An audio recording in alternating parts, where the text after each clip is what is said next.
Cinta nanas. Ada dodol nanas perpaduan rasa manis dan masam menjadi daya tarik camilan khas kota nanas Subang. Bagaimana sulitnya proses membuat dari mulai panen sampai tersaji di hadapan Anda? Segmen sehari menjadi bersama Rizka, Rizlia, dan Rusmana berikut ini.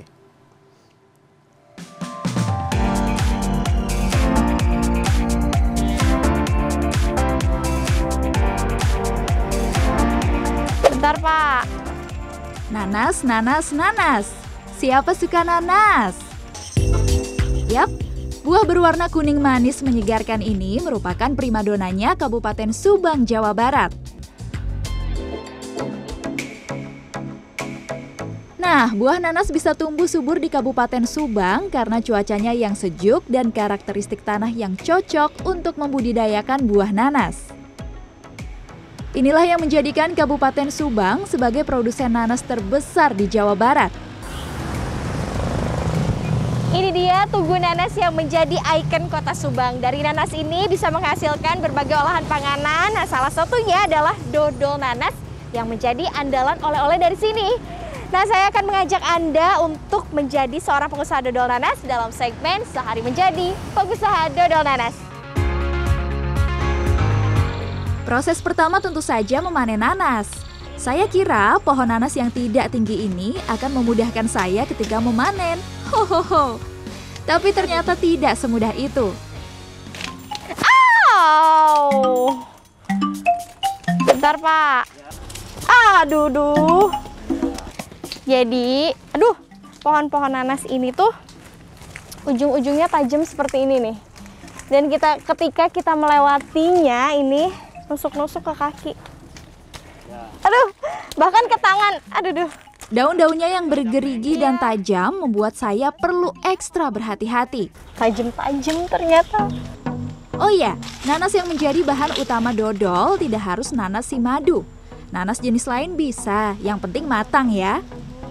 Kalau dari bentuk nih Pak, ini kan kecil-kecil tapi udah boleh panen? Udah boleh, ini udah matang, udah terlalu matang malahan mah gitu.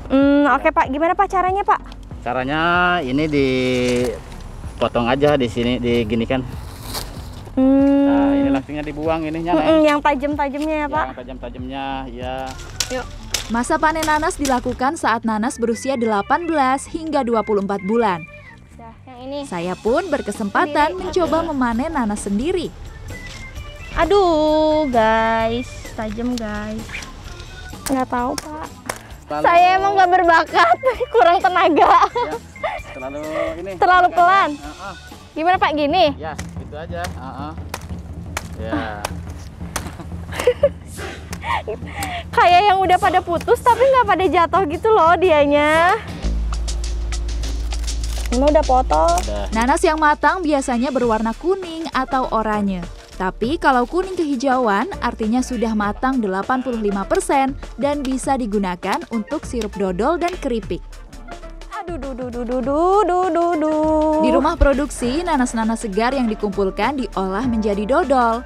Ada juga nanas dari petani lain yang digunakan seperti yang berukuran kecil atau tidak bulat sempurna. Lanjut, kupas nanas dengan cara manual. Ini nanas ini buah yang kelihatannya punya tekstur yang tidak terlalu keras, bahkan cenderung lebih lembek ya Pak ya. Tapi ketika coba untuk dikupas seperti ini serius deh, butuh benar-benar tenaga. Pastikan semua kulit terbuang ketika mengupas.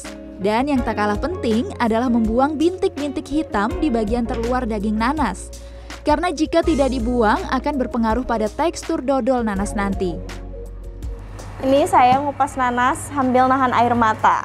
Tapi sebenarnya bukan karena ngupas nanasnya, tapi karena di depan saya ada tungku pembakaran yang asapnya ngadep ke sini. Jadi bikin mata saya perih dan dari tadi keluar air mata terus.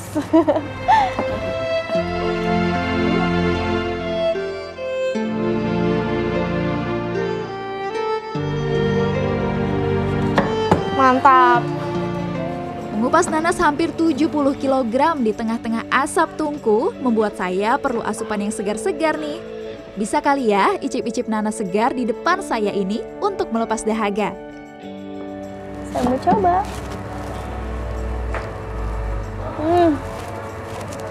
Segar banget. Manis tapi masih ada seger-segernya.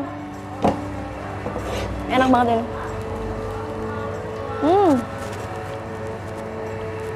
Juicy, airnya masih banyak banget ya Pak. Dan ini benar-benar fresh baru dari kebun. Lanjut cuci nanas di bawah air mengalir untuk menghilangkan getah dan kotoran yang tertinggal. Itu masih ada kulitnya, Neng. Oh, terus gimana Pak? Ya, ini kalau masuk ke tempat produksi ini kan keras nih kulit. Nanti kalau kemakan pasti keras juga. Oh. Makanya harus bersih. Jadi sebelum di blender harus benar-benar Iya, bersih ya Pak? Ini dibuang nih. Nah, jadi semuanya ini akan lembek semua. Cuci tak sembarang cuci ternyata. Daging nanas sambil disortir. Dicek dulu apakah masih ada kulit yang belum terbuang. Setelah benar-benar bersih, barulah nanas dihaluskan dengan menggunakan mesin. Tidak hanya suara mesin yang bikin saya kaget, yang tak kalah kaget adalah percikan nanasnya yang menyembur keluar dari mesin. Setelah menjadi jus seperti ini, nanas siap dimasak di atas tungku kayu bakar. Ini nih tungku kayu bakar yang sedari tadi membuat saya berlinang air mata. Kayu bakar dipilih karena dapat menghasilkan api yang lebih stabil dibandingkan gas. Proses memasak nanas ini menjadi proses paling krusial saat pembuatan dodol. Bukan hanya terbuat dari nanas halus saja, pembuatan dodol memerlukan bahan lain seperti tepung ketan, santan, gula pasir, dan margarin. Untuk menghasilkan dodol berkualitas diperlukan perbandingan takaran bahan-bahan yang tepat. Meski tanpa bahan pengawet, dodol nanas ini dapat bertahan hingga 6 bulan. Nanas dan bahan tambahan lain dimasak dengan menggunakan wajan pengaduk adonan. Setelah lebih dari 1 jam, adonan berubah warna kecoklatan dan aroma nanas semakin menyengat.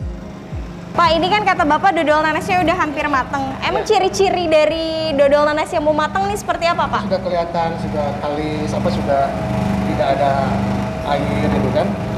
Mungkin ini setengah jam lagi sudah mateng ini. Wah, udah bisa diangkat ya, Pak ya. Ini terus kan ini sebetulnya udah ada alat yang muter-muterin atau udah ngaduk nih, Pak. Ya. Tapi kita tetap harus ngaduk pakai Oh iya, kenapa, karena Pak? kan di atas itu kan nggak kena panas.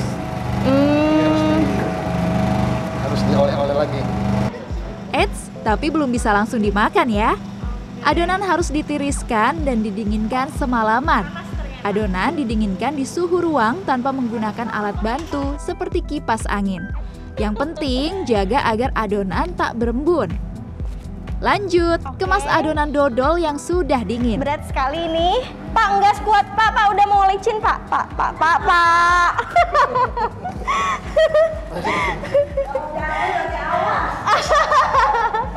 Kata ibunya, awas kalau sampai tumpah atau jatuh. Ini 20 kilo isi yang udah mateng, udah siap kemas. Kalau tumpah bahaya ya, Pak.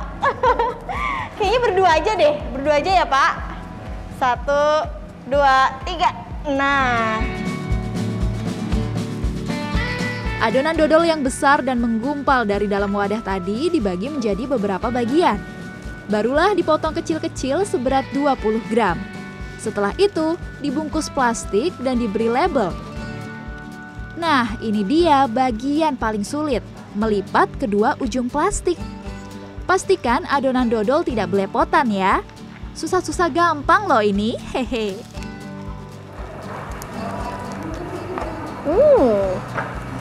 Kalau biasanya rasa dodol cuma manis aja karena hanya terbuat dari tepung, santan, dan juga gula. Tapi yang satu ini karena dibuat dari nanas, ada rasa asam-asamnya, jadi rasanya lebih seger gitu. Nah, kira-kira seperti apa sih konsumsi nanas yang baik bagi tubuh kita?